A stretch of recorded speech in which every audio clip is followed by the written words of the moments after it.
We live, we live, we live. Home team, home team. Home team, baby. What's Home going on, team. everybody? What's up? What's up? What's up? Dirty What's Bird happening, Thursday, baby. home team? This is Dirty Birds Thursday. You are here rocking with your boy Blackberry Rex. I got my guy Big Ant right here. Of course, the coach of all coaches, Coach Unchained. We are in week 3, ladies and gentlemen, of what has been a rocky start, to say the least. But there's a lot of upside to what we see with these Atlanta Falcons. And we going to get right into it today. We going to get down to the nitty, the gritty, and we going to give it to you just like how you need it. Coach, What's let's going get on? them let's hit them with a roll call, baby. Right now, we got Mr. ATL Leo in there right now. Oh, Dreddy just popped in. What's up, Dreddy? How you doing, man? Appreciate you guys joining in today. Oh, Miss is in the house. What's up, Miss? What's up? What's up? What's happening, home Glad team? you What's guys are hopping happening? in, man. Glad you guys are hopping in today, man. We appreciate y'all. Oh, We yeah. do this for y'all, man. All right. So while y'all come on in, and we'll probably name off a few of y'all a little bit later, but let's dive right into some of these topics because we got a lot to talk about today. We got some I got controversial you. stuff to talk about. I got you. I got you. We got some controversial stuff to talk about today. Okay. Now, this first one, Arthur Smith on Kyle Pitts' lack of targets. It's not fantasy football. We're just trying to win. Quote Arthur Smith. And what you feel about them comments by the coach, man? I love it. I love it because he's speaking the truth, man. Like, okay, Kyle Pitts is either he's double covered, bracketed, or triple team, whatever you want to call it. Why are you going to try to force the ball into him? For what? So you could, so y'all can have something else to complain about. That's what they want.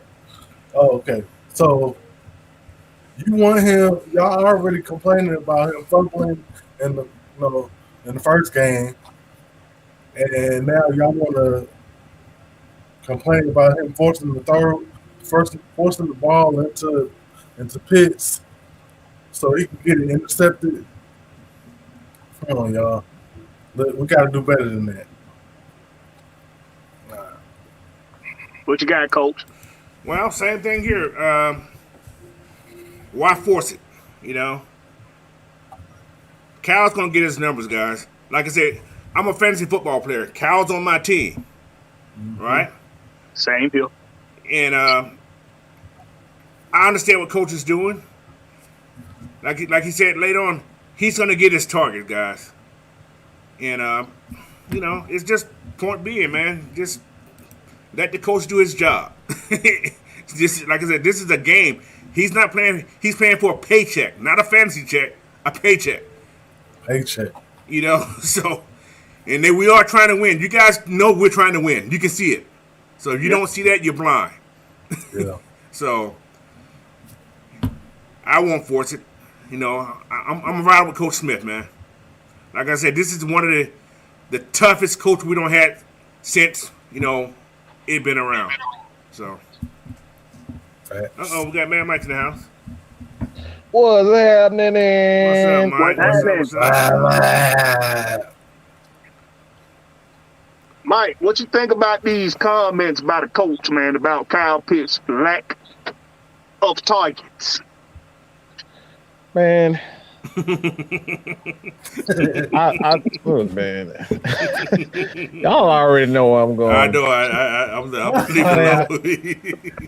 I heard enough of yesterday. Look, we literally saw. I said this earlier in the week. We literally saw Cooper Kupp didn't touch the ball the entire first half, and they were still up. Yep. Just take that for itself. Just take that in itself. There you go. That speaks volumes. Just because a guy isn't directly involved as far as numbers is concerned in the offense doesn't mean he doesn't have an impact. And I think that's what a lot of people can't decipher between the actual game and the fantasy football side of it. Like I said, I get why people would like numbers. Who the hell don't like numbers? I mean, I like money. Everybody like money. Look, everybody like to get paid as much money and get as much dollars as you possibly can. So I like numbers, but at the end of the day, they don't really show your true value and true worth. So I think Kyle Pitts not having and coach saying he's going to get his numbers. That's what it is, man. Kyle Pitts is an absolute unicorn. He was one of the first, second tight ends to ever have 1,000 yards. I mean, talking about Tony Gonzalez, we talking about Ozzie Newsome, all these guys who ever played that tight end position. Shannon Sharp, he was number 2 in the history of the game to get 1,000. I'm good. I don't need to see 100 catches for him. Actually, that's one thing I don't want to see. I don't want to see him with 100 receptions in a year from a tight end. I mean, none of us getting the ball. You're right. I like to check this comment about what Miss said. He said, as a Kyle Pitts owner in fantasy and a Falcons fan, I like us to start targeting him, but I understand that it isn't the best option after the ball is snapped. He'll get fed at the right time, though. So, yeah, exactly. I agree with everything you're saying there. Facts, yeah, facts. And then look at this one by D. Coleman. Folks can't be calling for Mariota to be benched and to force it to one player. That's what we've been saying this whole time, man. That's another oxymoron. Don't make no sense. Because what we want fans to understand is, just because, and try to make this as simple as I can make it for y'all, just because you don't see a player getting the targets that you expect them to get, does not mean that they're not playing a factor in the game plan. Kyle Pitts draws double teams, sometimes triple teams. Mm-hmm. Yep, facts. Sometimes Kyle Pitts draws the attention of a guy who's on a whole other assignment on the defense, i.e. the 2-point conversion to Drake London. Thank you, Coach. He had a man that Drake London's man looked off of Drake London for just a second. For just a second. And it freed up Drake London in the back of the end zone for a 2-point conversion because Kyle Pitts was on an out toward the pylon. So that's playing a factor in the offense. It's not always about targets. Targets is relevant to an extent. It's not completely relevant for a receiver or for a back or for any position on the field for that matter. It's not a factor as far as their production goes totally. There's a lot of other variables in offensive game plans and schemes that take place. It's not always about targets and catches. So, just because you don't see your favorite player on the team on offense getting targets, don't mean they're not playing a factor. Mm-hmm. Now, Warren. What's going on, people? Falcon Therapist. What's up? What's going on? What you think about Arthur Smith's comments on the targets or lack thereof to Kyle Pitts? What you think about his comments?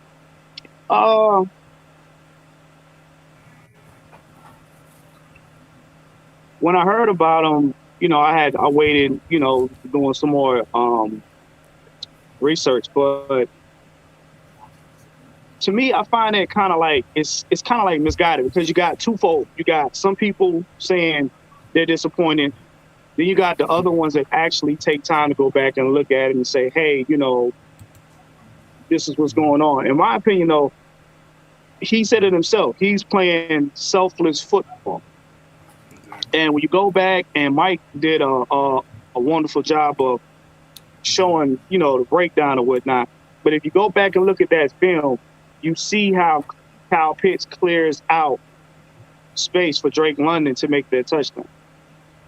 And some of the run plays you'll see Kyle Pitts block to help people like Cordero Patterson, you know, or Tyler Algier to, you know, to make those plays. Yeah, that's our quote unquote star player, but he's not a one-dimensional star player. He got other responsibilities, some of which we don't like to use him in certain instances, like blocking, you know what I'm saying? But at the same time, that's the kind of player that Arthur Smith wants. He wants a versatile player. So it ain't just for the rest of everybody else. Kyle Pitts has to be versatile himself. And he said it himself. He'll get his. He's just glad that he's able to help his other guys eat. And Mike and them has always said, they not worried about what us fans think. Period. They're trying to win games. They're trying to establish a culture. And a lot of times when you do stuff like that, you don't always go by the book and you don't always make everybody happy. So that's where I go with that. Before we get into the next one, also, if y'all really want to see Kyle Pitts get more targets, just keep watching. It's gonna happen. It's gonna happen. Just keep watching. The reason why it's gonna happen is because you got Drake London eating, and other defense are gonna have to take notice of that. So now he's gonna demand a little more extra attention. Olamide Zaccheaus is getting open everywhere on the field. Yeah. See, look, this You go remember right what I into said you about saying. guys?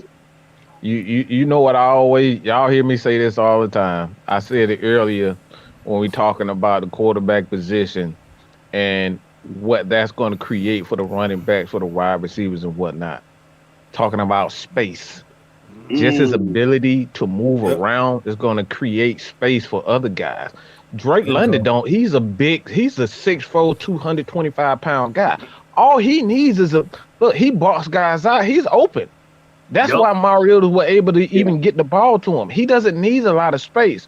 So you give those type of guys even more space, bro, this offense is going to come together. And like I was having a conversation with a friend earlier today, and he was talking about, it's like, it may not be clicking right now as far as the players concerned, but he can see the turn in the coaching. And I said earlier this year, I told you, my focus is not on the players. I want to see how Arthur Smith develops as a play caller and a coach in his decision making. And that's where it's going to see where this team go from there. You can see the difference. If the coaching understands what he wants and what he sees out of these players, man, this team is going to go a long way, man. Yeah. Before we get started let me give some more shout outs to these people who just hopped in here. Deshaun Coswell, D. Coleman, welcome in. Mac Dirty, Brian Peoples, Ms Maggie's in the house. Dante M, Tail Sports and Gaming, Joseph Thornton, Blizzard Mike Ryson, Drew's in the house, Noah's in the house, and who else is in the house? Kenneth Lewis, I'm just getting what I got in here. And Hey man, if Fire y'all Lab got some Studio special Production. questions too, throw them super chats in there. I mean, it'd be $2, $1, $3, don't matter. If y'all got some special questions y'all want to ask these guys, throw them super chats in there, man. Yep. You jump the line. Jump the line, get you a little showtime. But we appreciate y'all coming in and checking us out, home team. Y'all make sure y'all hit that like button too now. But let's get on into the next one. So let me erase that one. Hold on. There you I got you.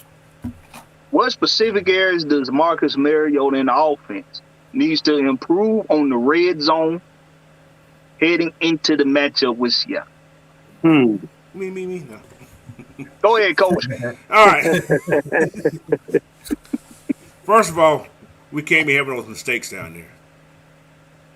We can't get down on the 2-yard line and get pushed back to the 12. Yep. And we got, like I said, first downs. We get a first down, we need to score within 2. And we're within that 5-yard line because those mistakes have been killing us. The last couple of games, we get in that red zone, we don't fumble, or we don't have a penalty. We can't have that. We got to minimize that penalties, man. And those penalties are killing us. Yeah. You know, I don't care if it's 5 yards, it's killing us. And it's always on first down. Don't understand that. Mm-hmm. You know, so The momentum killer too. yeah, it kills you. Facts. So What you got, we don't need field go goal. ahead, We don't need field goal. We need touchdowns. Simple as that. You get that That's close, right. you need touchdowns. That's right. Especially since it's an offense-driven league now, other teams are gonna be able to score. Yeah. Facts. So the field goals are gonna have to be limited. You're gonna have to get in there. You're gonna have to cross that pie line. Halftime thing. Right before half. What you got at? I'm gonna just say, hold on, we got a super chat. All right, peeps. You got it? There it is. Brian Peoples, $4.99. Can y'all see Algier getting more carries this week? I like to see reverse CP to Williams get back healthy. Of course, Algier gonna get some more carries. You better get He some. should. Yeah, he should. Yeah, he did. I mean, he probably will get more touches, especially considering we should be able to control this game with the running attack going against Seattle. We should be able to control this game. You're gonna see a lot of running back by committee, but Algier should get more touches than he did last week. He definitely should. That's a fact. But So that's how I feel. First, I mean, just like Coach said, we have to cut down on the penalties. It's the timely penalties that's killing us in the red zone. And also, it's the turnovers. We have to stop turning the ball over in the red zone. Like it's imperative. We cannot score if we don't have the ball. Period. oh, man. I mean, that's football 1-on-1 right there. Like, we have to take care of the ball. That's imperative. I mean, turning the ball over, penalties, making mental mistakes. We got to stop it. Hit him with someone. I'm with Ant. I'm gonna go a step further. Mariota has to get his confidence back in himself and who he has on the field. Whether it be Pitts, London, Algier, or Patterson, he has to have that confidence that he can make those plays. He can make those throws. Because teams now, what they're going to do is, if he zeroes in or he's not confident in his receivers, teams will purposely zero in on him because they'll see it. Yep. You know what I'm So saying? let me ask you this, Warren. Yeah. What do you think that lack of confidence came from? Because I think we all see that he's hesitant on some throws. Yeah. So where do you think it comes from? Honestly, in my opinion, it comes from he's scared to make a mistake.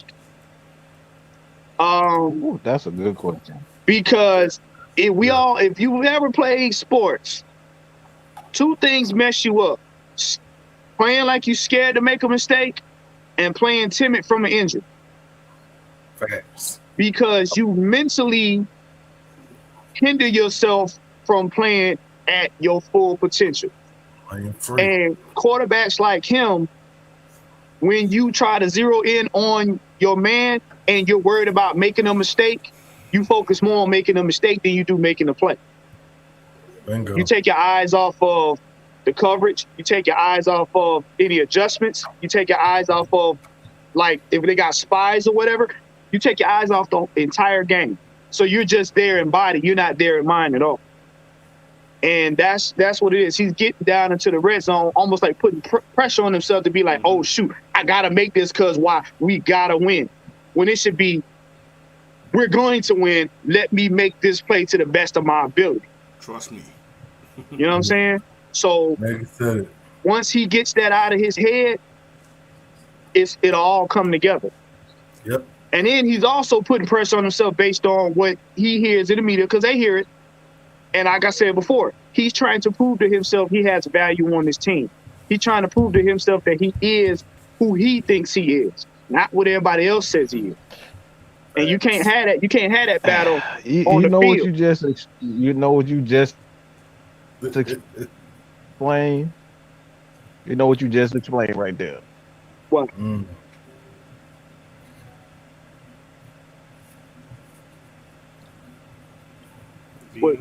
What did I explain, Mike?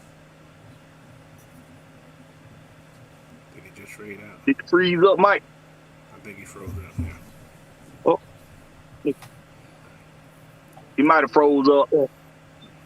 But yeah, the one, I'm gonna tell you, you're hitting it right on the head because I think, that fear of making a mistake, I think it comes from, like you said, that all eyes being on him, like Maggie said, and what he's hearing in the media, what he's seeing in headlines, and also from the get-go, him wanting to prove that he's still a starting quarterback in this league without a shadow of a doubt. He wants to prove that not just to himself, but he wants to prove that to this coaching staff. He wants to find a home here in Atlanta. Because this is the opportunity that he has right now in front of him to prove that he can be a number one quarterback and be and lead a team to a successful season. Right. Even though we are saying he's the bridge to the next quarterback. Right. To him, it's not. I ain't no bridge. Right. I was going. You mind if I expound on that for a minute, man? Not to cut you off. Go ahead.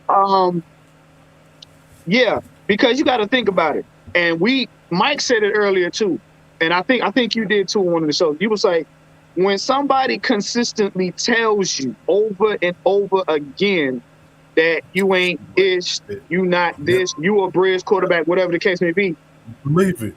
You don't have to. You're not gonna see him break down and cry a lot of time. Mentally, we compartmentalize stuff, and then over time, that's the voice you hear in the back of your head in the moments where you like it's 3rd and 2 at the 5, and you got all your men on the field. Art Smith and gave you the best play he can give you, and you freeze up because that's the thing that you hear instead of, yo, we about to make this play, we about to take this team. So he's trying to cement his value on the team. Because in his, like you said, in his mind, he don't believe he no bridge quarterback. He believe this is my second shot. This is my second attempt at being something I've always wanted to be since I was a kid. If I don't get it now, I may not ever get it again. And that fear sometimes will outweigh your performance. Yep. And he's in his own head. But Mike, you was gonna say something? Yeah. It's really come down to the layoff. Like when I'm looking at Mariota, I'm not seeing a guy that lacks confidence in his playing, but I am seeing a quarterback. You hear what I said? I said quarterback. Right? That doesn't trust what he sees. That's all it is. You see him making the plays with his leg. He know he can get away. He know he can make plays with his leg. So it's not a confidence issue. It's more so, all right, how can I lead this team as a quarterback? And that's timing with the receivers. That's why they brought in Brian Edwards, some guy who's a guy that's familiar with him in Las Vegas. So it's a timing issue. That's the only thing that I'm seeing. He's not there yet as far as his chemistry with Drake is growing by the millisecond. Seconds, yeah. Kyle. Kyle just go look. Kyle is a unicorn, man. It don't matter who you throw out there, man. You had tried Kyle trash that damn floor to throw him passes. I'm positive that he'll be fine. All right, so Right. yeah, look, at the end of the day, wide receivers, they That gonna be wasn't good, even nice. man. Yeah, we always gotta throw some shots at Florida. That wasn't even nice, Mike. Throw some body shots in there, Mike. Throw the body shot. He did. Mike said trash. Y'all heard what he said? He didn't say trash. He said trash. Nah, trash. I heard it. Y'all didn't hear it. I heard it. That man to be fine, man. Just give him some time.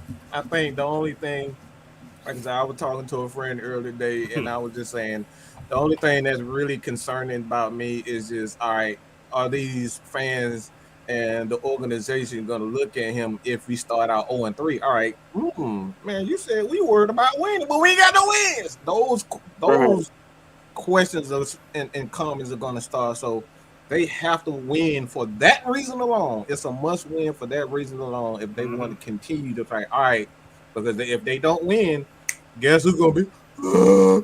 Coach, you said they're going to be winning. You focus on winning, but you ain't got no wins. You talking about little man? You already know it's coming. Little about man. Linebacker.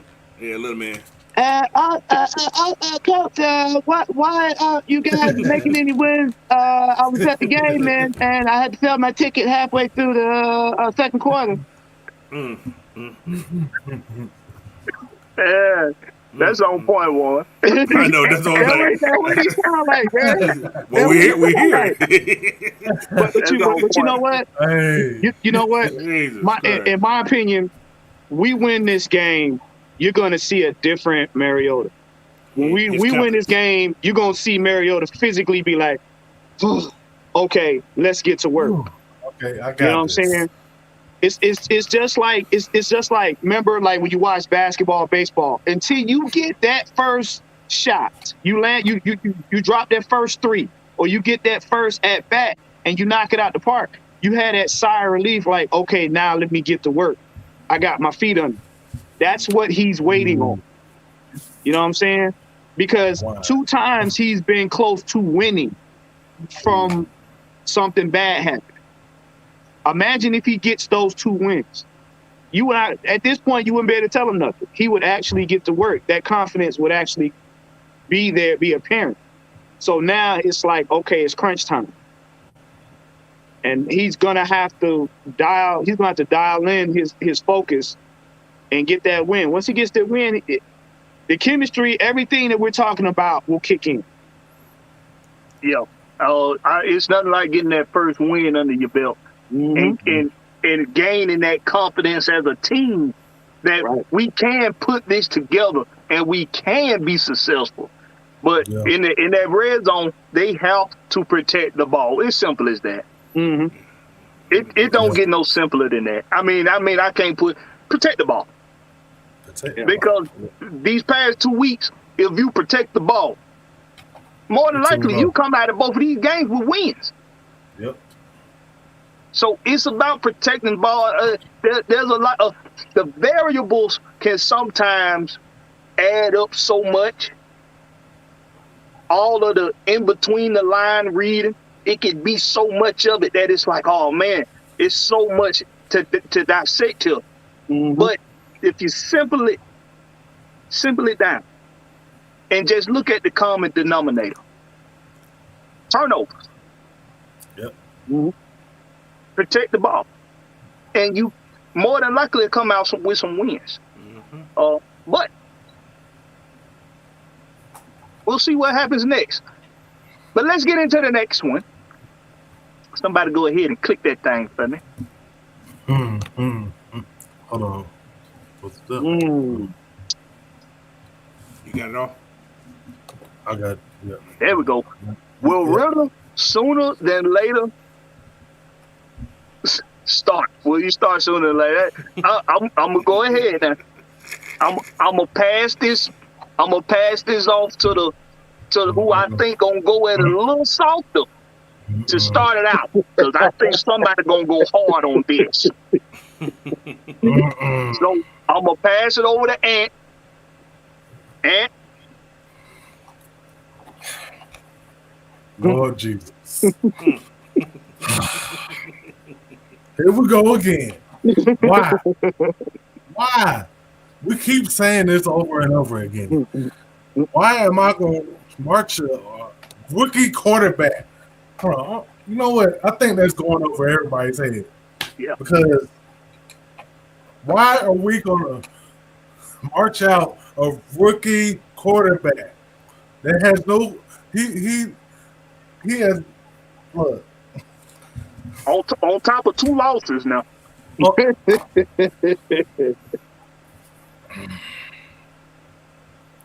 on top of 2 losses. I don't understand. Like, he doesn't have any type of, chemistry with the team yet. He's still trying to figure out, what to expect in the NFL. So, okay, let's just say we put him out there and he goes, 0-4, and throws like, I don't know how many picks. What you gonna do now? You gonna pull him back? You gonna put Mariota back in there? And now, if you do that, his confidence is through the basement. Yep. Oh, so now you just fucked up his future. All because you want something new. And come on, man, we got to do better than this. No, we have to get used to developing our talent. Mm-hmm. We have to. This is the new regime. We're not doing that old stuff no more. No.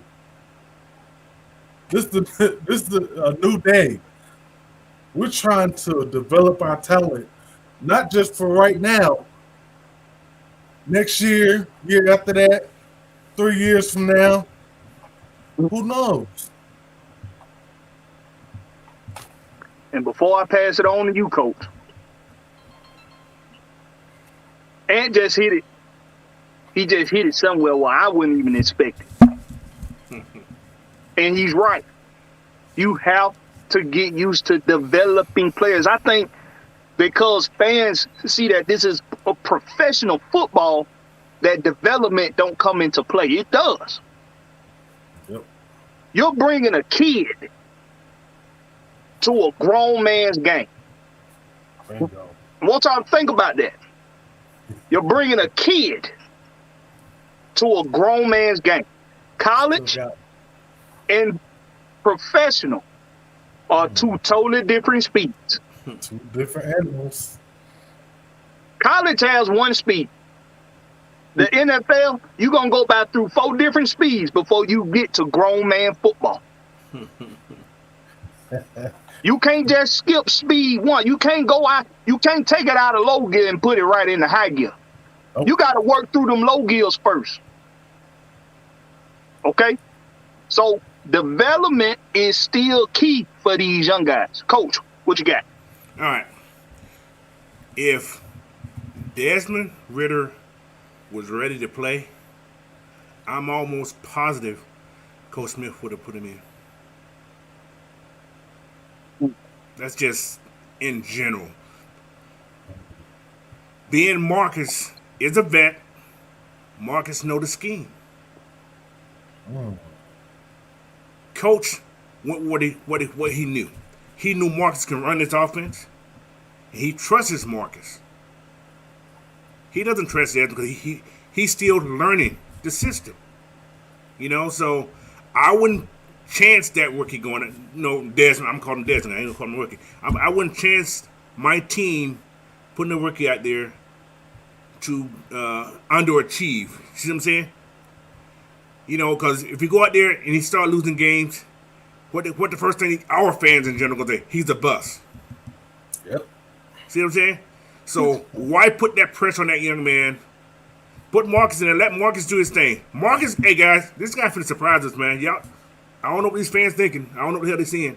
Like I said, I'm up in Washington. I got fans up here who are Seahawks fans are afraid this week. They're afraid. They're like, oh man, we gotta deal with this guy.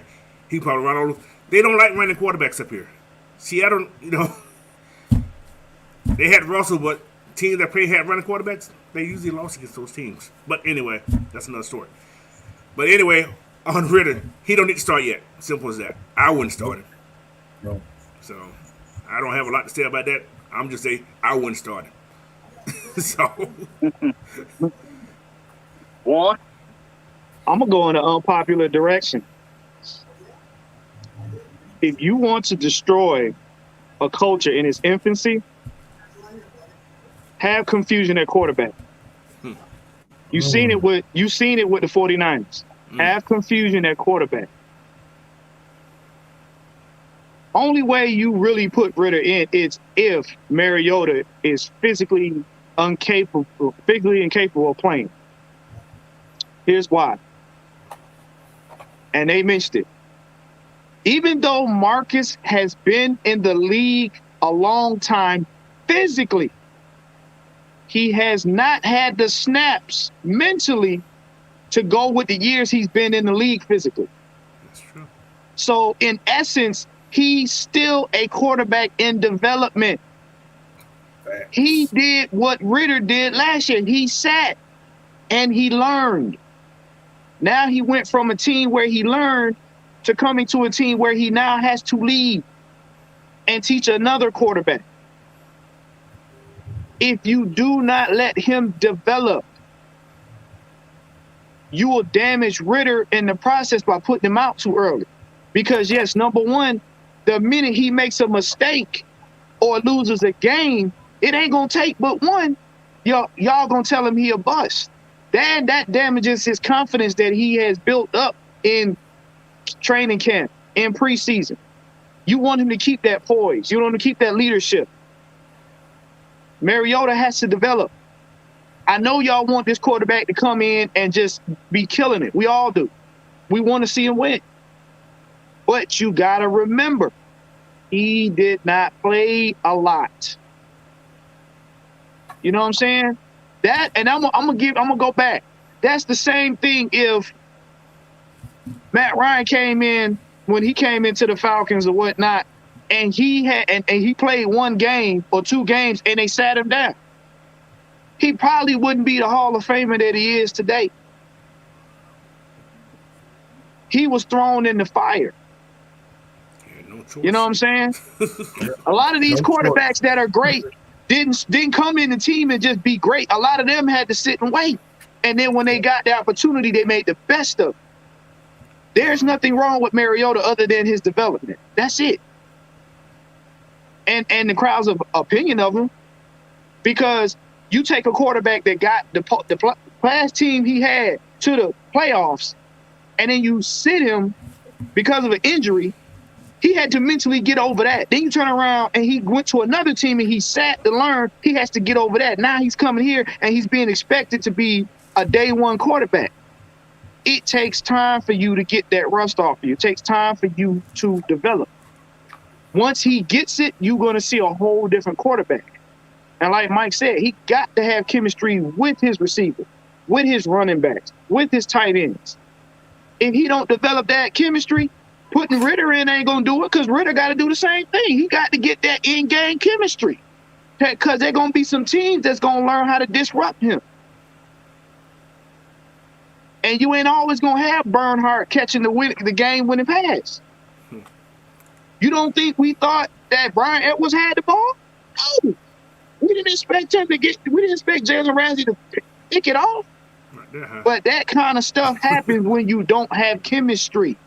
Facts. Because when you got chemistry, Matt Ryan in that situation would have thrown the ball and made the play, because he had enough chemistry with his players. And okay, I'm on my back foot. I got to try to sail it, but not too high so that the dude don't get it from him.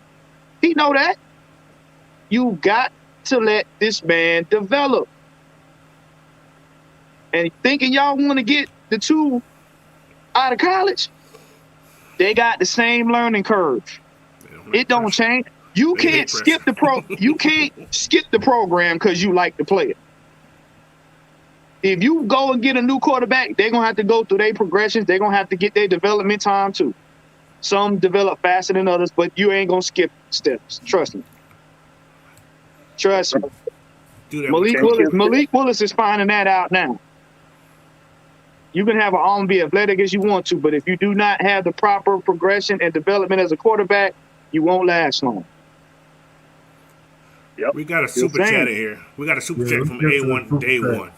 But he had a comment earlier. I'm going to put it up here. He had a comment up here earlier.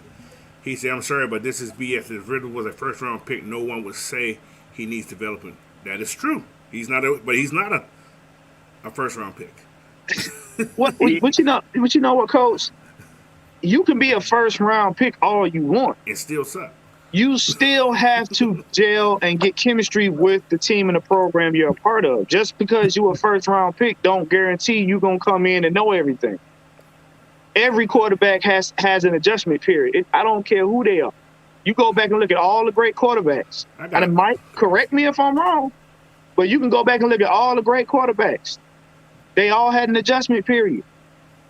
Some shorter than others. Look, I got a quick. Hold on, I got a question.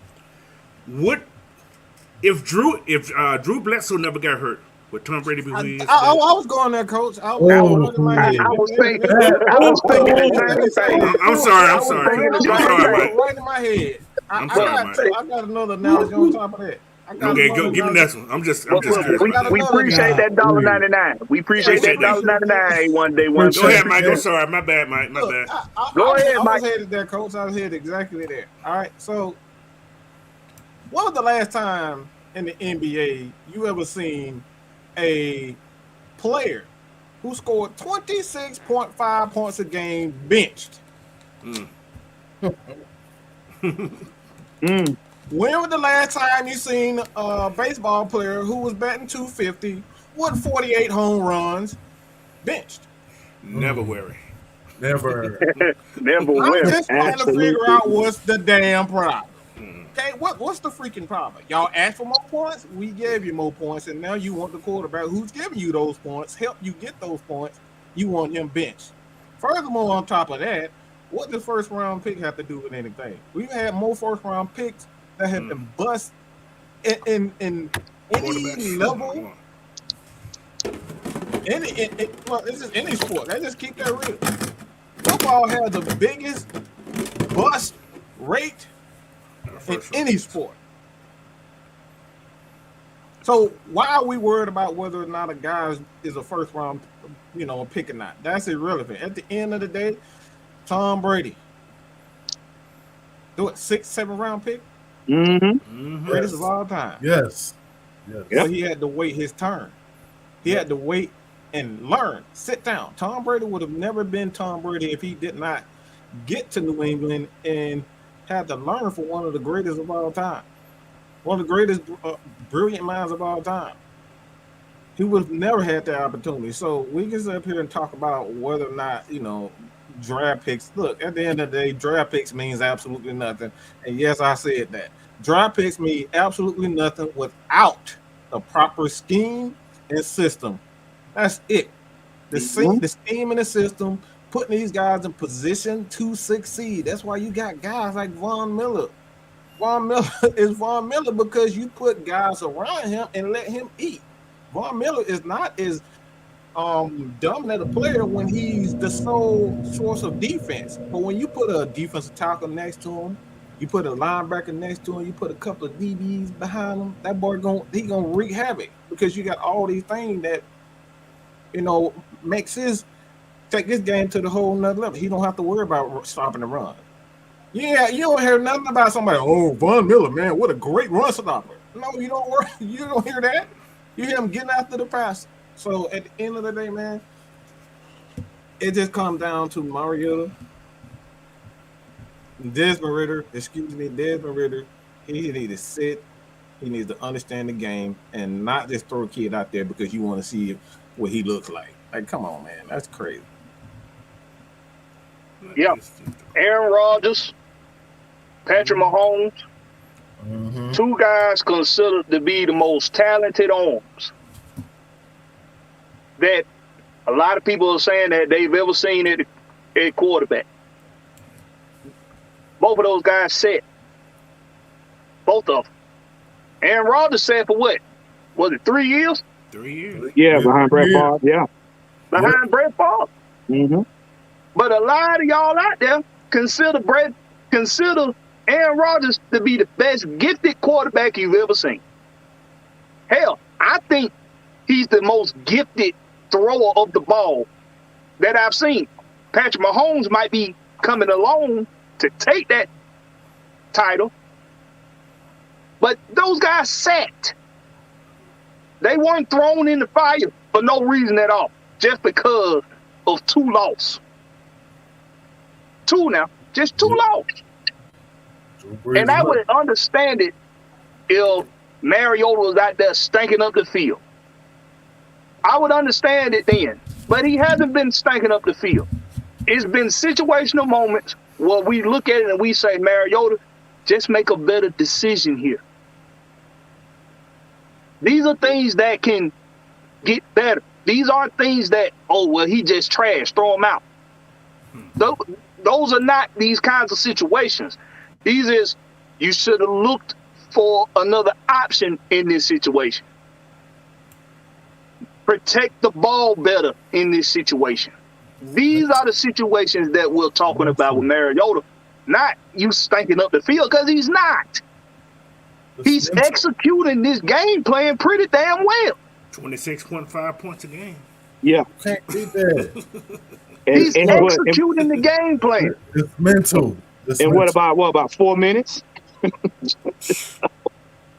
So that's some rhetoric that we need to stop hindering on Falcon fans. Is we'll really start sooner rather than later. No, he won't, because it's not necessary. Nope. It's not necessary. Now, let's move on to the next one.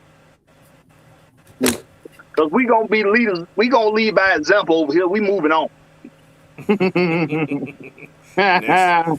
Next game, baby. That's it. What's the next topic, Big Ant?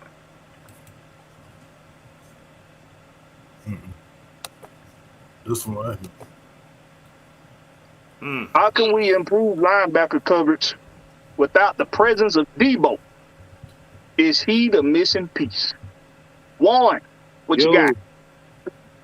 I'm going to answer the end of it first and the first part of it last. Is he a missing piece? Absolutely. For 3 reasons. One being his leadership abilities as far as the team is concerned. We all seen when he was in the game, how the defense changed his persona. They had a little bit more growl about it, a little bit more confident, a little bit more focused. They really went all over the field.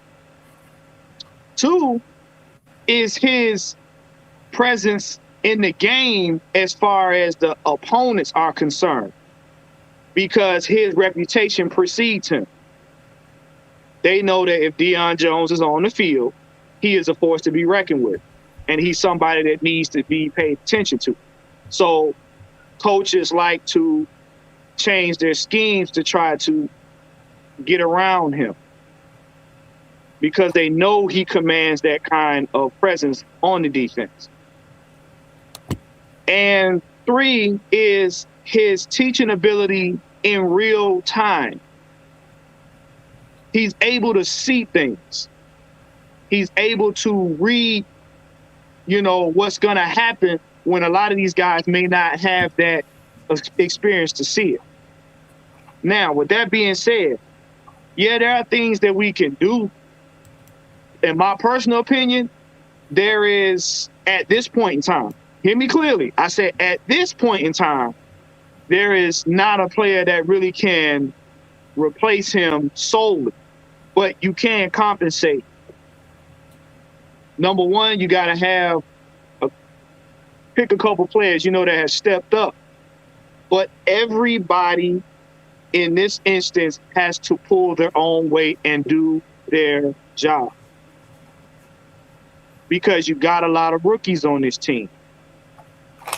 So paying attention to detail, being extra focused about what your assignment is, And the man's like Dean Peace was saying, he wants his players to know every other player's position. Yep.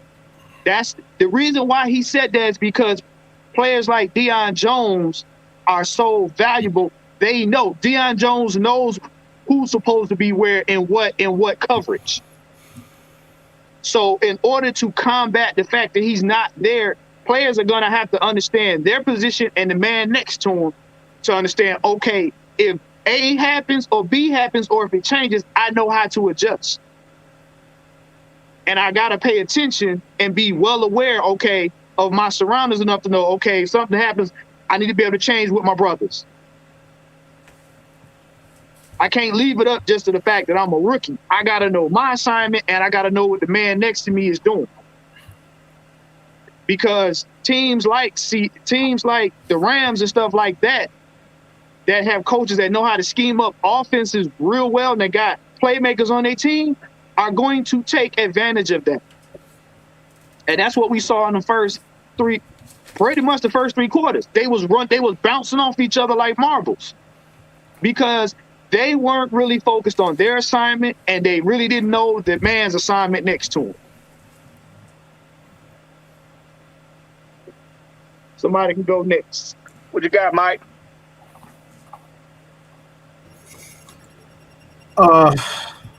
Deion Jones. I mean, honestly and truthfully, I just think we need to trade Deion Jones. I don't see why he's still here. He needed to be gone by 3 months ago. He's selfish.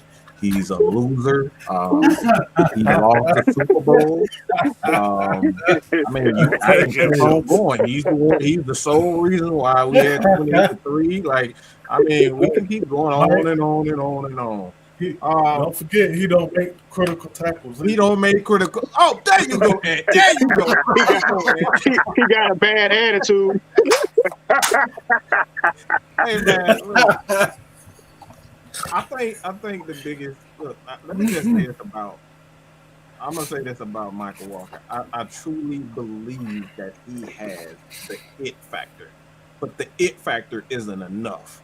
Still developing. Yep. That ain't good enough.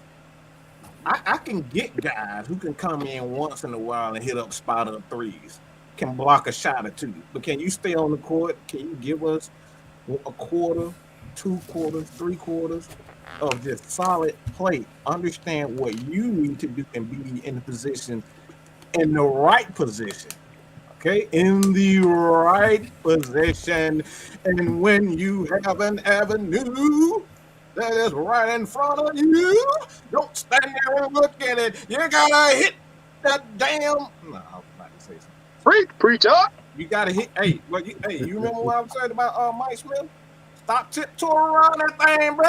Put that thing in the middle, bro. You gotta put that thing in the middle. That's what I'm saying for him. Wow. That's what I'm saying for Michael. He tiptoeing around that thing, man. You gotta get in there, man. That's his problem. So until he stopped that hesitation, stop being afraid of it, and hit it the right way, he's gonna forever be a backup.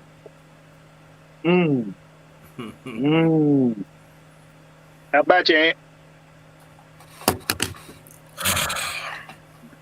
The linebacker performance without Debo. From what we have seen, that teams have done to us in the middle of the field, and we're gonna seriously say that we need to get rid of Debo? Are you kidding me? Are you kidding me? Did y'all not just see what Cooper Kupp just did to us? I mean, in the second half. I mean, I know I saw it. I mean, they was killing us in the middle of the field. I mean, look, no. We need him. He is our field general. He's the one that calls the plays and and all that. He knows he's our veteran in that linebacker room. We need his leadership on that team. I'm not getting rid of him. I'm So, sorry. Ant, do you think there's anything that can be coached up with these linebackers that we have that could get the coverage better in the passing game without Debo? Is there anything that we could possibly coach up with these linebackers to make coverage better? I mean, Is there yeah, any upside? you could coach up, anything, but players got to play at the end of the day. But I think it's going to take a collective effort. Like I got to trust that you're going to do your job, and the man next to me is going to do their job. He going to do their job. Okay, now I can focus on what I got to do right here. That's what it's going to take. Yeah. Coach. Absolutely. All right. Yes, Deion Jones missed. All right. But he's not there now. These players need to step up, do their job, play football the way it's written up to be played. And like I said, Coach Pease give you the formula to do what you need to do. Stop worrying about everybody else's position. Like Mike said, yeah, Walker, he needs to come down. He needs to play football. He's very hesitant. And it shows on film that he's hesitant. He timid in the trenches. His decision making is real slow. But hey, like I said, I want Deion back, and I hope he comes back after this fourth game. But we have to play with what we have. Right. You know what I'm saying? This is the coaching side of me. I'm not the fan. This ain't the fan part, but we need to play with what we have. It's just like Deion being out and hurt. He's hurt right now, so it's not like a player being hurt, man. We got to play what we got. So, can they be improved? Yeah, they just got to step up, man. They got to give it an extra effort. You know what I'm saying? So, but we know one of these linebackers can't cover for water. He can't cover water. So, we ain't gonna say his name, Coach. I ain't gonna. You don't say names. We ain't gonna say his name. Yeah, but somebody got to step up, and that's why this is. I'm just going. That's why I hate Eldrin, the kid that got hurt in the preseason. I hate that he was out because he could cover. So Eldridge, Etheridge. Doran Eldridge, yeah, he could cover. Yeah. So he could have helped out a little bit, but other than that, man, Deion need to come back in the next couple of weeks. I think it'll help us out a lot. I don't think they probably won't start him. I'm just saying. I'm just looking at the picture. I definitely think Deion Jones is missed. You would be crazy to think that he's not. Yeah, exactly. Because like I said, you don't find Deion Joneses growing on trees, people. Nope. You can't go pick a Deion Jones out of Cabbage Patch. You can't do that. Deion Joneses are once in a generational talents. That's what it is. It's about them being. It's really just about staying healthy and being in the right scheme with the right coach. Yeah, exactly. He didn't have. I'm gonna just say this bluntly. He didn't have the right defensive coaching leading up to this point. He didn't. The whole team did. Everything Deion Jones has did up to this point has been solely off of his talent, off his athleticism, off his wits about the game. Everything that he's done to this point has been him. But, like Coach said, we don't have him right now. We got to play with what we got. So, how do I improve coverage out of these linebackers? First of all, I tell them this. Stop dropping so damn far back in the seams. Keep your eyes in front of you. Keep your eyes in front of you and feel what's coming across that middle. Don't look for what's coming across the middle. There we go. Now, we got a good example out of Michael Walker when he got that interception. You could tell that he felt what was coming. Hooks and curls, baby. Hooks and curls. He felt it. He wasn't looking for it. He had a natural instinct in a moment to feel what was coming. It's a football sense as a linebacker. I played a little linebacker. I played defensive end. You got to have a sense for feeling what's about to happen. You got to have a sense off of what you've done in film study, off what you've done in practice, the personnel that you see on the offensive side of the ball. You have to feel what's about to happen. He did a good job of that on that interception. So is there upside to this, what these linebackers can do in coverage? Yeah, I think so. First of all, stop dropping so goddamn far back in the seams. Everything's not gonna get thrown that far. You gotta be able to determine space a lot better than what they've been doing.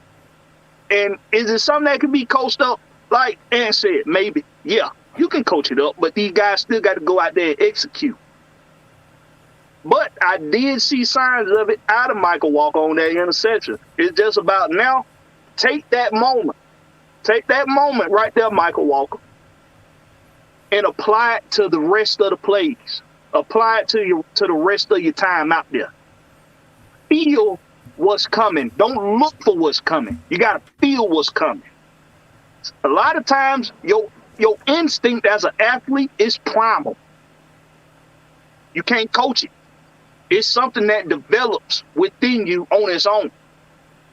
If if you ignore those instincts because you're being timid-toed, that's what I call tippy-toeing. If you're being timid-toed, and you're ignoring those instincts, you get blowed up at the line. You get burnt on a crossing route. You get outsmarted on a hitch. You get outsmarted on a deep slant or a drag. Instincts. He showed instincts on that pick. Take that. Harness that. Apply it to the next play. Hey, apply it to the rest of the game. Let me say something, Blackberry, and you're right. This is why we talk about player development.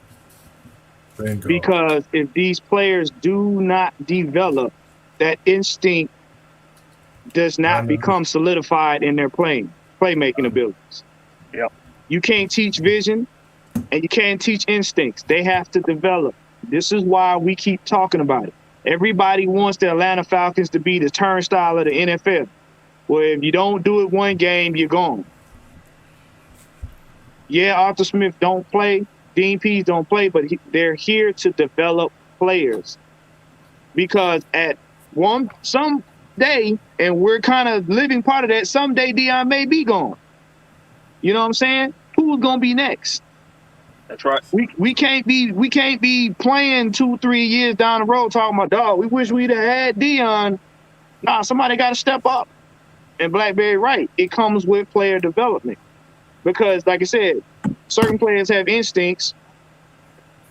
You got to go with them. That's right. Before we get started on the next subject, guys, we got like 85, 88 people in this chat here, man. You guys hit that like button for us if you guys don't mind. And also, let us know where you guys are chatting in from. Yeah, tell us what home team you represent. Yeah. Right. Always represent for your home team, baby, because we know how we represent around here. Right. You ain't gonna come up in here saying shit about the ATL, baby, and think you finna get away with it. We represent around here. Hey, 1,000 cuts. We locked the doors. Now you can't leave. And ain't no back door. Smith, Statesboro, Georgia. Also, we got some more people hopping in this chat. Let me holler some names out right quick, you guys. Okay. Chris Beaver, Lyrics Mom's in the house. Gear 5, Corey. Who else we got in here? Rydell Lamar. Slinging Wood 29. Okay. Cartier Walker. I had to make sure I read it right. I would know. If you got the announcing, you probably ain't about it. Just saying. Blizz 818. That talk there. What is that? Melatonin mint? That sounds like some medicine. Lear's mom, that's our girl there, man. Yeah. She'll ride or die. Mr. Bubba Gump, I think I had him all called him already, but Bubba Ride or Gump's in the die, house fool. again. Ride or die. Ms Maggie, we know she's in here. JP Herson. Who else we got in here? Lock's in the house. What's up, Lock? Lord, Ghost well, yeah, Bumpers. man, come on. Playing too much. SIO. He's Come in the on, building. Cletus. Come on. Elliot first. What up, Jerome? Furzalor. I don't know how to pronounce it. Mr. Elliot. That's what I'm calling him. That's all I can call. Miss Lyric Mom. Oh, she from Savannah. Obi Brown.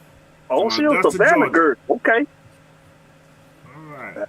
Y'all, that's an important piece of information right there. She a Savannah girl. Now, if y'all men that from Georgia, y'all know about them Savannah girls, don't y'all be down in there hitting on her now.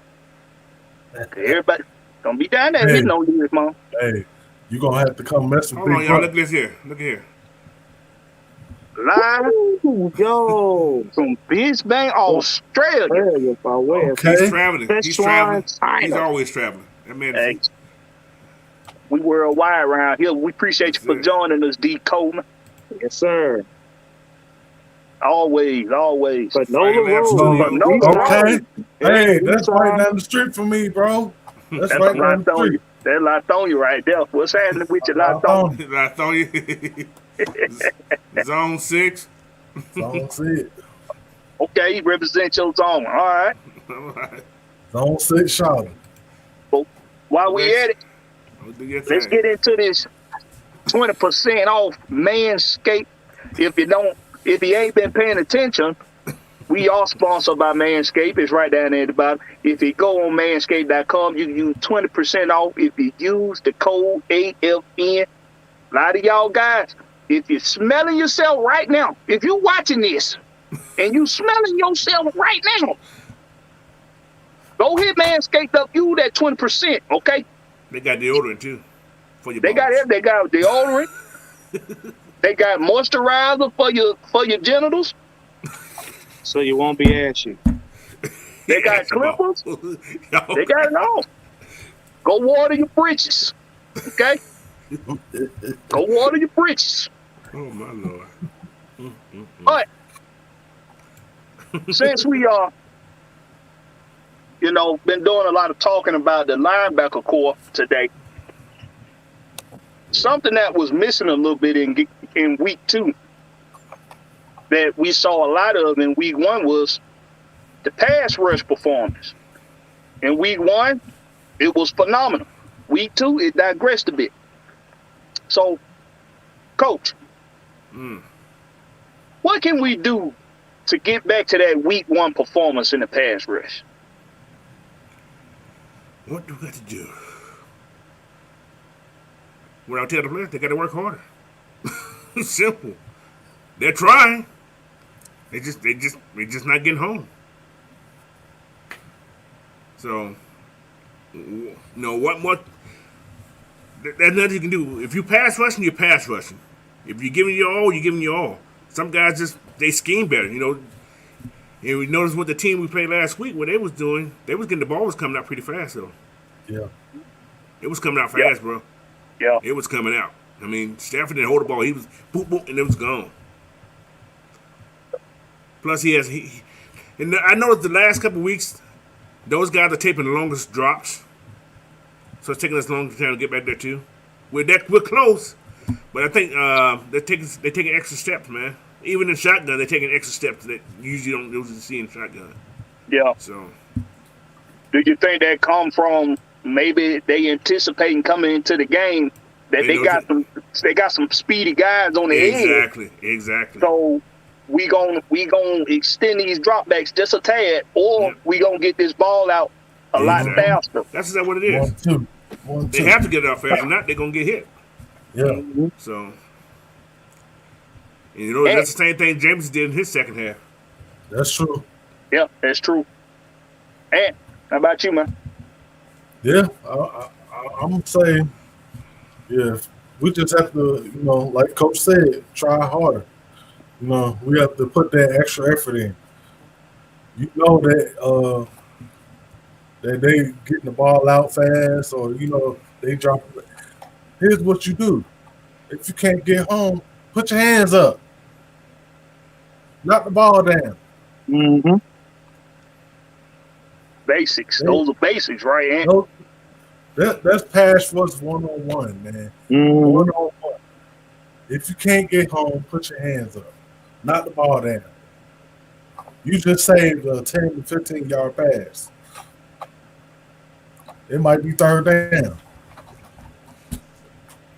You just got off. You just got your defense off the field because of that extra effort you put in. Right. Right. One. How can we improve? How can we get back to that pass rush performance? To that 4 sacks plus? Number one, if you notice, let's go back to the game. If you notice, when we got pass rush on the teams, like Coach said, when they switched it up, you notice the guys were getting a little tired too. The guys had been blitzing a lot after that. Yeah. The one thing we're gonna have to do, we're gonna have to switch it up sometimes.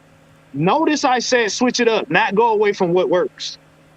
Because if you blitz a lot, you're getting that pass rush and you really getting to the quarterback after maybe that second or third sack. The offense is going to adjust. And when they start doing those quick passes, number one, you got to make sure coverage behind you is solidified, and you're going to have to kind of disguise and switch some stuff up because you wear your men out to where when they begin to bolster their offense, you're not getting an effective pass rush anymore. And you're leaving yourself open for them to go deep, which we all know Dean Pease hates. Number two is when we do the pass rush, it's containment. Because mobile quarterbacks are going to force your pass rush to work a little bit harder because he's not going to sit there and wait for you to hit him. And that takes extra effort, which means you burn up that pass rush quicker. Right. So you're going to have to kind of disguise some stuff, maybe send a spy or something like that.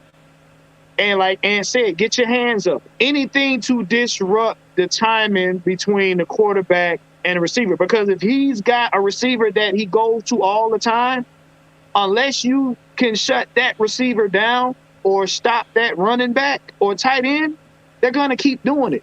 Those chunk plays have been killing us because, one, the men on the pass rush have been tired. Number two, we didn't really switch it up because we were just trying to prevent them from going deep. And then that leaves your defensive line not being able to stop the run because if you didn't pass rush, you ain't got no energy left to stop nobody from running it down your throat. And they know that. And that's why we adjusted and started to come back in the fourth quarter. Mm-hmm. What you got on that, Mike? Well, the pass rush, I don't see anything wrong with the pass rush. I still think these guys are getting the effort. They're giving up the effort. Sometimes it's not your night. It is not your day. And I think, the second game, obviously, they've been attacked like that before, so they was ready for it. And to be honest, like I said, when you score 7 points, I don't understand what's the issue. You scored 27 points, so and they end up getting back into the game in the second half of the game. So defense actually obviously wasn't a problem. They made plays. We just don't. The thing is, I think everybody feels as though that you have to make the same plays over and over each week. We got to win by the D line every week, and that's not football. That's not. Like, if you're winning one way all the time, I don't think you're very good at football. You got to find different ways to win each week. That's what made the Patriots so dangerous when they would get in those cold games, because they would spread them out and they would go to those 3-4 tight end sets, and they would just hammer the ball down your throat with LeGarrette Blount and Rob Gronkowski, and then nothing you can do with it. Like I said, they would spread you out. They would do different things. So if you're winning games just by one particular aspect of a game, I don't think you're a very good team. And I think that's one of the main reasons why you look at the Falcons and their linebacking core. They're good at one thing. They're good at getting upfield. When they have to when they are in space, that's when you see those guys like That guy. like OG True said he run around the damn field like a little damn 3-year-old Michael Walker because he was in space. That's all he can do. He can attack the field, and when he has to think, he's not very good. So this is why you got to have different skill sets on your team. Debo is the cover guy. He's the speed guy. He's the sideline guy. And then you got Michael Walker. He's somewhere in between, and you got Thumper in the middle with Sean Evan. Those are the perfect. That's the perfect balance. That's what you want. The perfect balance on the defense. You never want to be labeled a run-stopping defense. You want to be labeled a great defense. Yeah, well-rounded. Mm-hmm. Yep. You know, in this game specifically, fellas, I think what has to happen, you got to limit the free releases off the line with these receivers. You got to limit it. It's too much space given up to these receivers, especially for some reason on third downs. I want my corners coming up and closing off that little bit of space, that little 2-yard, 3-yard space right there, right off the line of scrimmage. Limit the amount of times you giving them that much space. Now I know you got to back off in certain situations, but about 80% of the time, I want you taking that space away. It's specifically in this game because it's a lot we can say about Geno, okay? It's a lot we can say about him. We can rag on him all day. But he has given us the business one time before. He is capable of rolling out the pocket and making plays. So it's going to start right there at the corner position. Limit that release space that you're giving, that free release that you're giving off that line of scrimmage. Limit that. And then these edge guys, Lorenzo Carter, AK-47, you're going to have to contain your ass off. Yeah. You're going to have to contain, I'm sorry, I had to kill a mosquito. You're going to have to contain these edges. Okay? Because if you get that edge up and you allow Geno Smith to be able to roll out that pocket and extend the play and gas you for what we already see is our weakness on this team in the middle of the field, if you leave those guys out there in coverage too long, somebody's going to get free, more than likely. Don't allow Geno to be able to roll out that pocket and be able to extend those plays. Now, you're also going to have to hold your ground in the middle. So the Anthony Rush, Timmy Horn,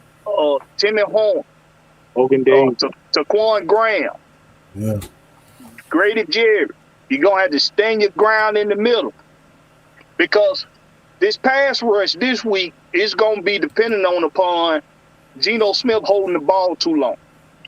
Right. That's what it's going to depend upon. bingo. So limit that free release off the line. Don't give these receivers opportunities to be able to get loose at the jump. Too much space might kill us this week. Don't give up that much space. Take that space away.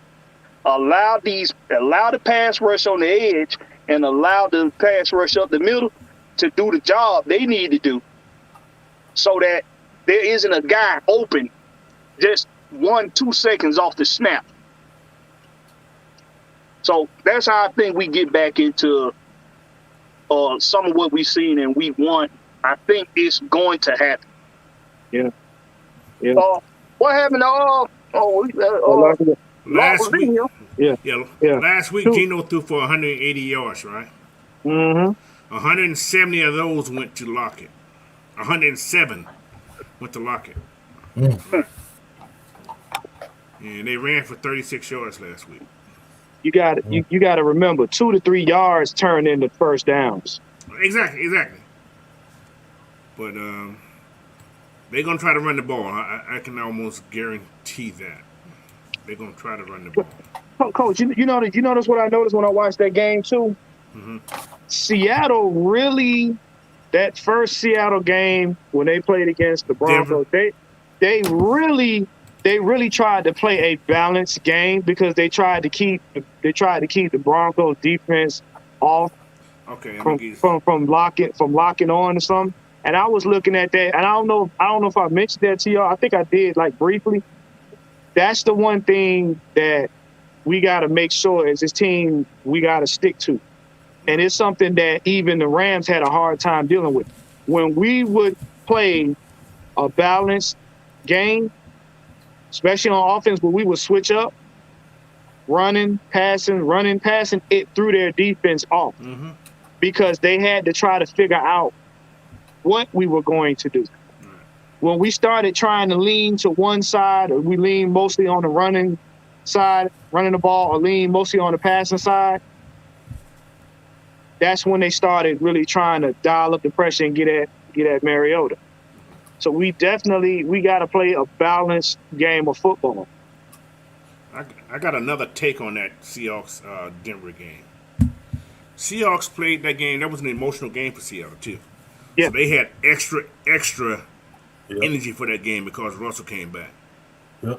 And beating Russell, that could have been their Super Bowl. You know what I'm saying? They had extra energy to play that game. Last week was a different story. San Francisco got a good defense, however. Totally different story. Yeah. Different book.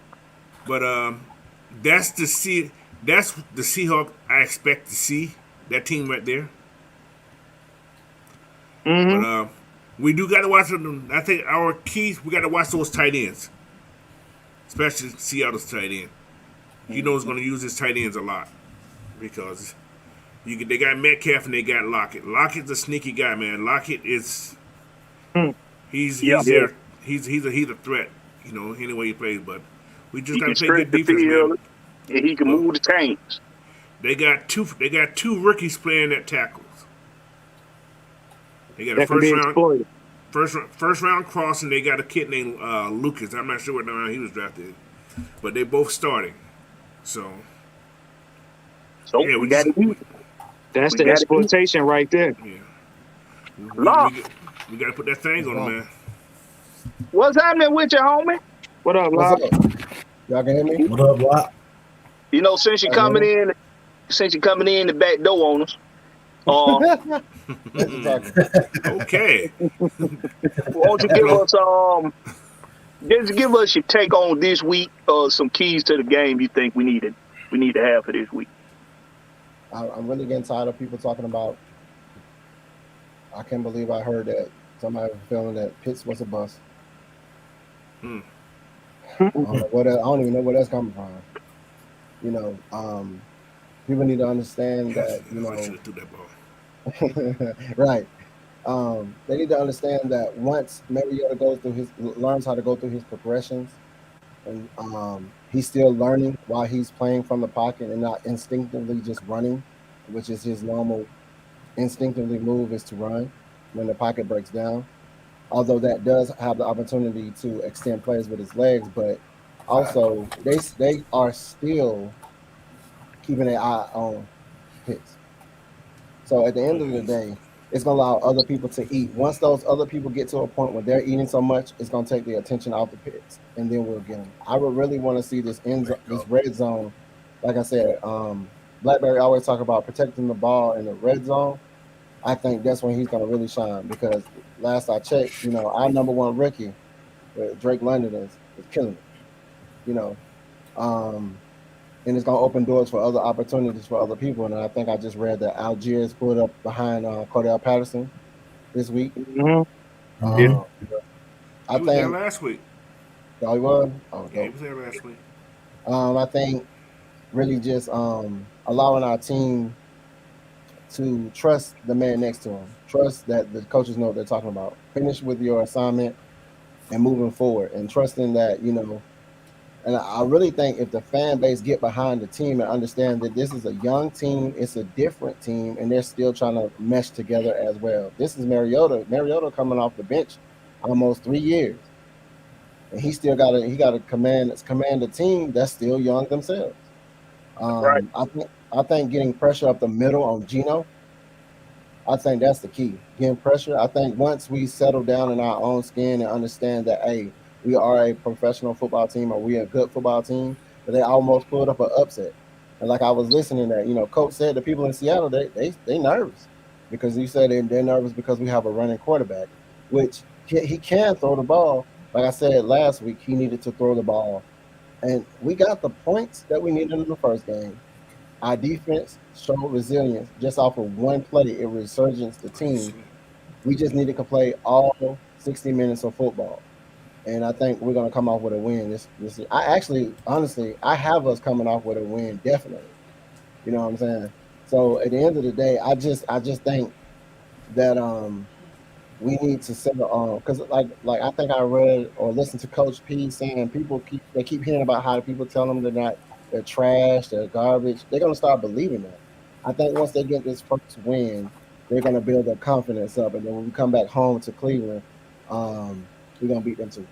So we're gonna be 2-2 by the time the end of the game with Cleveland. Yep. You know, it's scary, and people ain't paying no attention to this. And I know Mike can probably chime in on this too. Just imagine a confident Mariota in his throwing ability. Can you imagine how scary that is? He was trying to throw it up there though. He was just throwing it too high for him. Can you imagine him confident in his throwing ability? Then stuff like that, then he begins to thread the needle. He begins to do stuff that you probably would have never seen him do on any other team. Right. That's the scary part. When somebody gets it, they become a whole different beast. Yep. His accuracy is going to get better, I believe. I think him not trusting what he's seeing, that's going to start to get better because at some point, as a quarterback, you throw into these guys enough, you start realizing what you need to put the ball at. Right. You would think, you would hope that you start seeing where you need to put that ball. So, it'll get better, I believe. I believe it will. But, Coach. Yes, sir. You still got your list in front of you? I do, somewhere. We got some former Falcon players, some of them not full-time Falcon players, but they played with the Falcons that have been nominated to the Hall of Fame class of 2023. Coach. Yes, sir. Read off some of them names for us. Okay, let me find that list again. You had me losing. I got one question. Does it have Roddy White on it? Yes. It does. Yes. Yeah. Good Lord. All right, this is what we got here. We have on the offensive side, got Ward Dunn, Steven Jackson's in there, Eric Metcalf, Devin Hester, Joe Horn, Andre Rison, and Roddy White. Finally, That's on the offense. They finally just put Rison in there? Yeah. He's nominated. He's nominated. He ain't in yet now. Oh. Ain't gonna be with 15. I think this Roddy, yeah. This is first year, right? No, yeah, this is first year in Ellsworth. Yeah. You got defense, you got John Abraham, Dwight Freeney, who's gonna definitely make it. Allen Rossum, and Asante Samuels. Asante Samuels. Yeah. Okay. I think Asante Samuels. And J.C. Elam, kicker. Oh, yeah, Elam. Oh, yeah. I forgot about Elam. He in there. But I think on the defensive side, I think Dwight Freeney, of course, is a lock.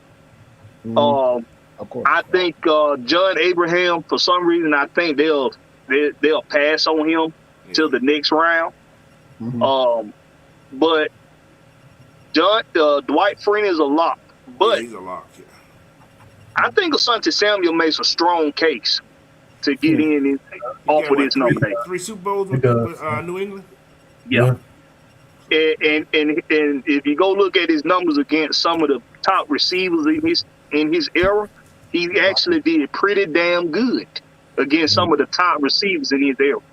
So I think he makes a strong case. Not saying he'll get in, but I think he makes a strong case. And on the offensive side, Ward Dunn, if he don't get in there, somebody need to be tripped up, stumped in the mud, and drove out to the river.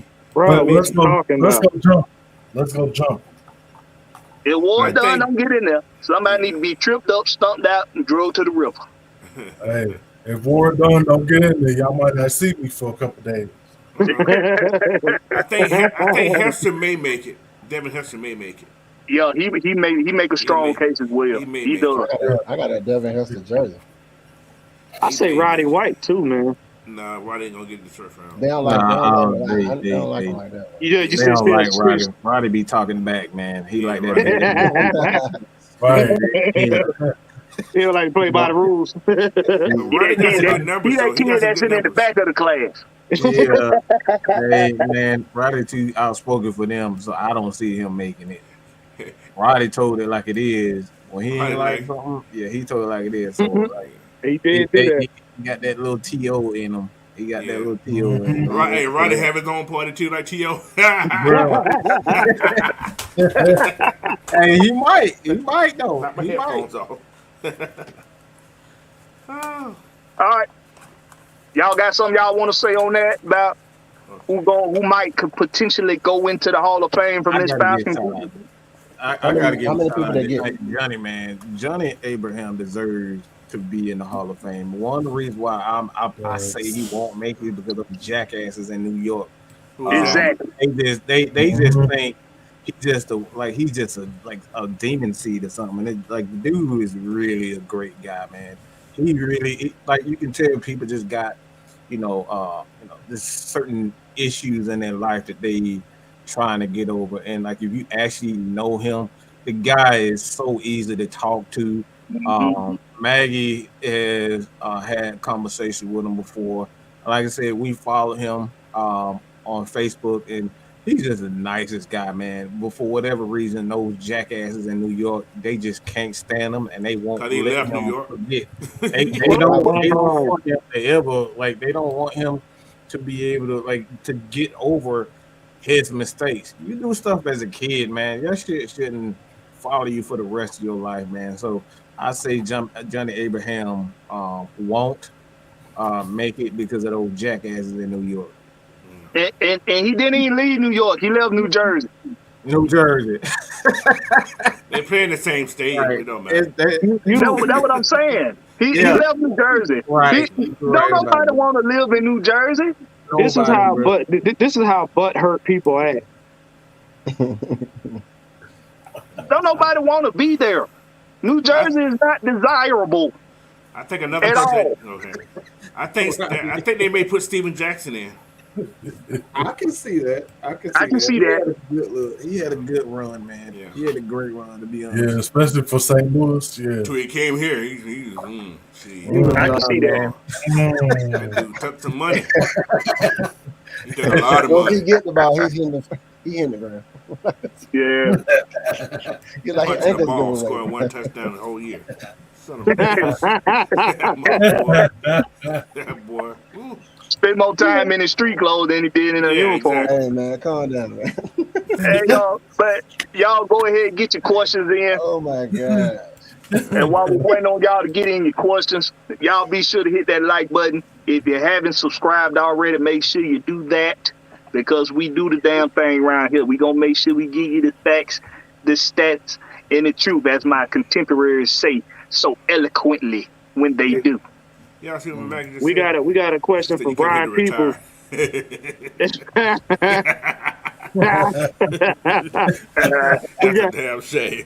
we got a question from Brian Peoples. He said, "Why the hammer not mentioned?" It's tickets. It's a damn shame, Brian Peoples. That part. It's a damn shame.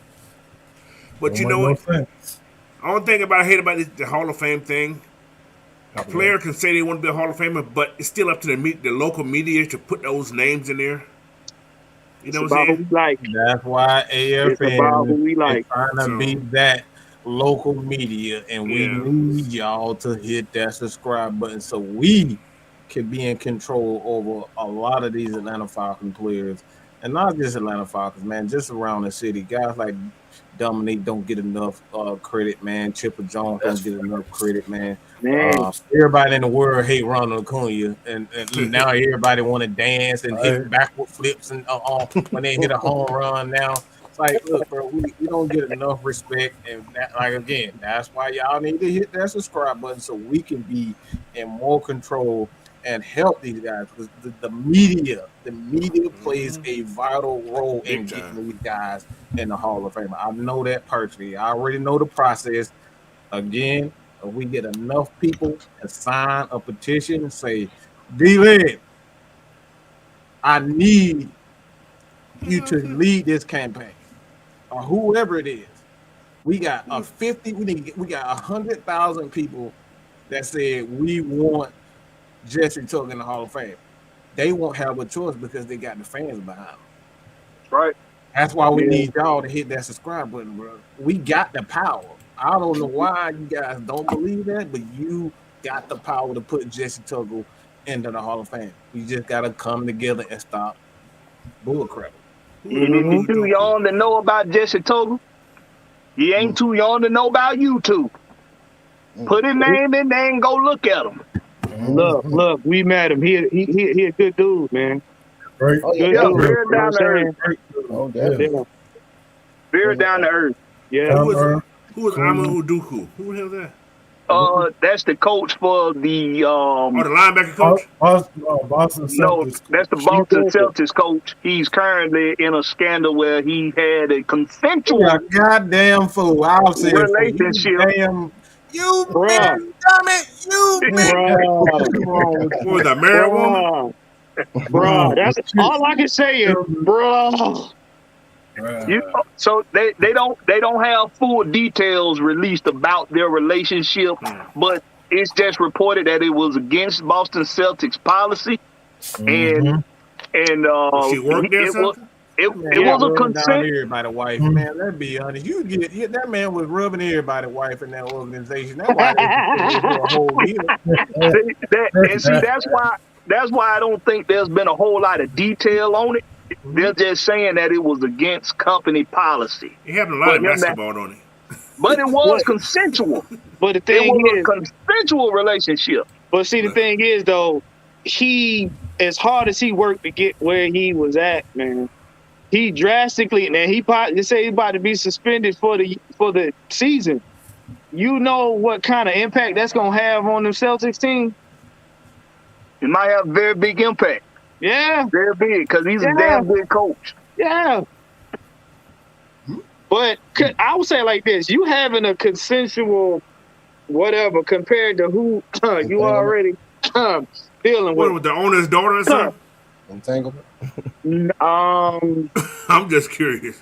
She's related to the owner? I bet you. I think he was dating Nia Long. I don't know. I don't think Yeah, they're married. that's who he. They have a I believe they have a child together. Yeah, I don't think they're married, but he was with Nia Long. I don't know. Now, like I said, somebody who's related to the owner. That's what I'm saying. It's something deeper to it. I was watching First Take. Stephen A. said he knows some details that he can't divulge because of That's policy my right now. daughter. Don't mess with my daughter. That's what he did. It's further details to be released on that, but hey, we'll probably touch back in that on Friday as well. If y'all tune in to Georgia Sports Nation, 8:00 Friday, and we'll probably talk about that a little bit because it's basketball related, and I love talking about my hopes. Boy. Boy. What other questions y'all got? Any more questions? I see. Walter Smith say he married to Nia Long. Let me look that up. So he is married. Well, maybe they're going through. Hey, listen. Okay. What about business? It ain't none of my business, but I'm just say this, fellas. If you marry a woman, make sure that's what you really want to do, because that's your woman to be married to, and the only woman you're supposed to be with. Especially when you're in the public eye. Boy. That was his fiancée. He wasn't married to her. So they never was married. Now, Derek Jeter need to write a book for all y'all athletes out there, because Derek Jeter did it right. You ain't never hear about Derek Jeter in baby mama drama or girlfriend drama or side piece drama. He had too many. But he never got married. You're He right. didn't get married while he was playing. still playing. You're right. So nobody cared that he had multiple women if he did. So look, if you're gonna get married, be married. Especially in the public eye. Just be married. Don't let that woman put it on you so good that you just get stupid. Okay? What happened to Bruce Jenner then? Look, let learn how to give her a ring or two to keep her quiet, bro. Like, y'all don't know how to shut her up for a few minutes. That's the problem. When she start complaining, give her $100,000 car, buy a $100,000 car. Tell her friend, take her friends to the damn Saskatchewan or something. Like, that's the problem. Y'all just leave her in her own thoughts. You can't leave a woman in her thoughts, bro. She gonna be all in everybody's business. Learn how to take care of your side pieces the right way. That's all I gotta Oh, and that's brought to you by Side Piece Chronicles. All right, hey y'all, we gonna go ahead. If y'all don't see no more questions, we gonna start closing it up. We gonna go ahead and wrap this thing on up. First, we gonna give Locke. We gonna let Locke give his piece since he came in late on us. Oh man. I'm in the process of moving, man. What Maggie? I need a pink slip. Oh my God. Oh, that's a pink slip. Maggie, man, email me a pink slip, Maggie. This a half a day, Blackberry. I'm in Magnet status. I'm just playing. Hey. Magnet status. He said to the principal's office right now. What she said? Oh, I know what Ms Maggie just said. I hope he did too. Look, try to tell you. Look, you probably, man. Somebody, y'all need to go to pimp school or something, bro. Yeah, I'm telling you. Y'all got the game on, man. Side piece babies all over got all different area codes of side piece babies. What are you talking about, man? Oh man. Hey, be more responsible. God, dog it. Try to be What you got, Locke? Oh man, I really, regardless of win, lose, or draw, man, I'm gonna represent the home team, man. I'm gonna represent my squad, regardless of what. I just need these naysayers to jump on board with it, and even if they don't, what you normally say, Blackberry, I don't give a damn. I don't give a damn. Nope. Don't like this team, man. We don't care. Go kick rocks. We gonna get this dub. We gonna get this dub this game. I'll be in the house. They better get them one because Don't tell her, coach. Man, we gonna get the dub. I honestly feel like we're gonna get the dub. We're gonna play all 4 quarters of football, and we're gonna come home with a W. I just need. I like I mentioned before in the live that once they get that first win up under their belt, it's gonna resurface some confidence within them, and they're gonna start trusting each other to do what they need to do. They just need to execute the plan that is in place. Let's see. You can follow me on Twitter, Lockin' Sports, man. I am the Lockness on Instagram, Lockin' Sports. I got YouTube content coming. You can follow me on Lockin' Sports as well, man. You want to follow me? You know, I got the music. I do it all, man. Let's get to it. All right. Warren, What up, man? give them something, man. Listen, man. I want to thank you guys for tuning in. Look, like, share, subscribe. You know, get us out there in the YouTube universe. But listen, we're developing a culture. We're developing a team. Got to be patient. Trust the process. I know it ain't what you want to hear. It don't always feel good. What we call growing pains. We call them growing pains for a reason. But them Falcons going to do what they need to do. Trust and believe. We wouldn't be going through all of this if it was, you know, Arthur and them didn't have a plan. With that being said, I'm going to actually change my tag up in a little bit. So I'm going to jump over that. But, hey, I'm repping for the home team all day long, win, lose, or draw. And if this ain't your cup of tea, exit stage left. We won't What miss you. saying, man? We won't miss you. We here for the real Falcons. Facts. Fans, spectators, whoever. Facts. He treat you like Apollo. Yeah. What a saying they in it. So with that being said, if you feel good, you look good, you play even better. Facts. Mad Mike. I feel like Mike? saying, just like music. Just like. Hey man, if you guys want to learn the game, head over to Manscope. Hey man, I got one thing that I want to say to you, and I think this is very important to know and to hear.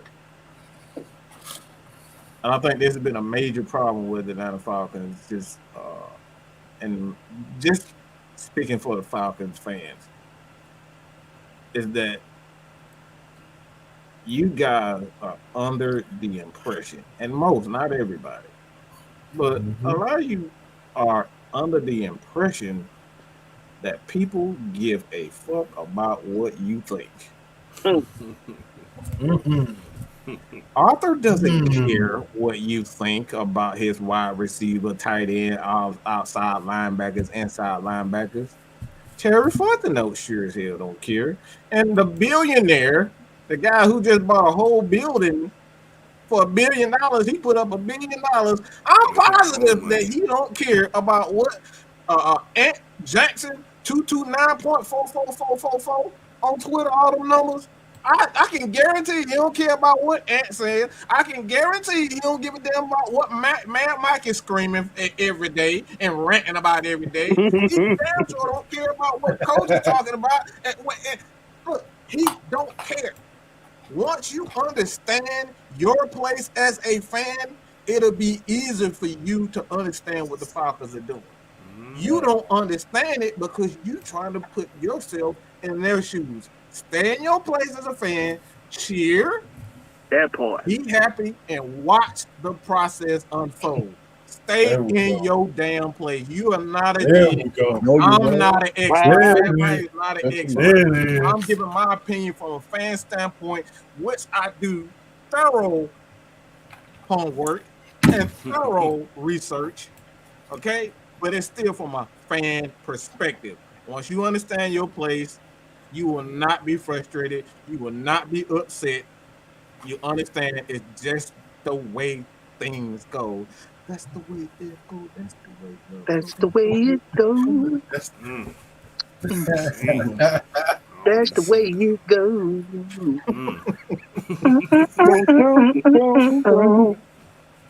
Coach, give me something, man. Thanks everybody for joining us today.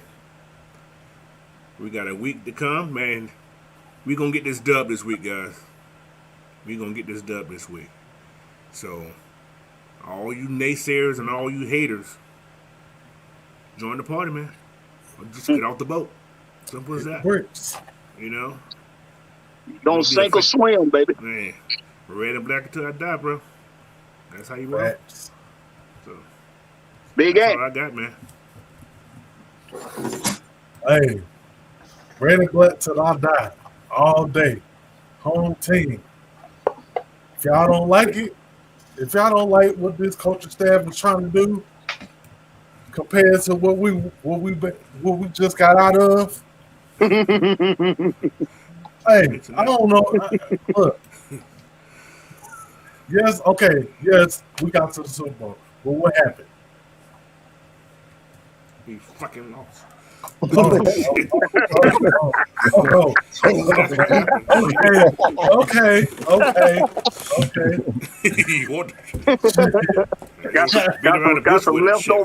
Got some leftover tension in that. Some leftover tension. Said it with his chest. With your chest. All right. Well, we'll appreciate everybody coming through. Yeah. It's been fun. I just want Falcon fans If you're a fan of anybody else, you can listen to this too. But I want Falcon fans to understand one thing, okay? Rome wasn't built in a day. Facts. God didn't create life in a day. And if God didn't do it, when you expect him to do it, what the hell make you think it's supposed to happen overnight with these Falcons? Common sense. Okay? Use your common sense. You want instant gratification.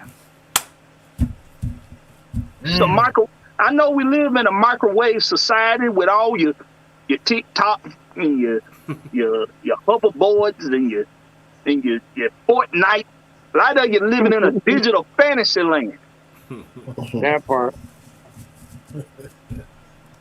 In the real world, it takes hard work and grind Yeah, it is. to get what you want.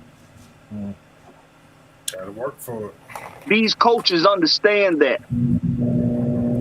It ain't gonna happen overnight. We going into week 3. We got the Seattle Seahawks. Sea chickens. The Seattle Sea Chickens. Sounds good. Ultra. And I don't know how the chicken tastes in Seattle, but coach, you could probably tell us.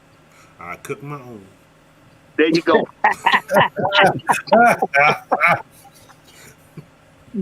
So, go hit me up on Twitter. Blackberry Lyrics. That's Blackberry, no C, just a K. Same thing on YouTube. That's Blackberry, no C, just a K. Lyrics. If it's one thing you better do, I don't care what you do all your life, you make sure you represent for the home team, baby. Home team, home team, home team. Catch us on the flip side. Peace. Peace.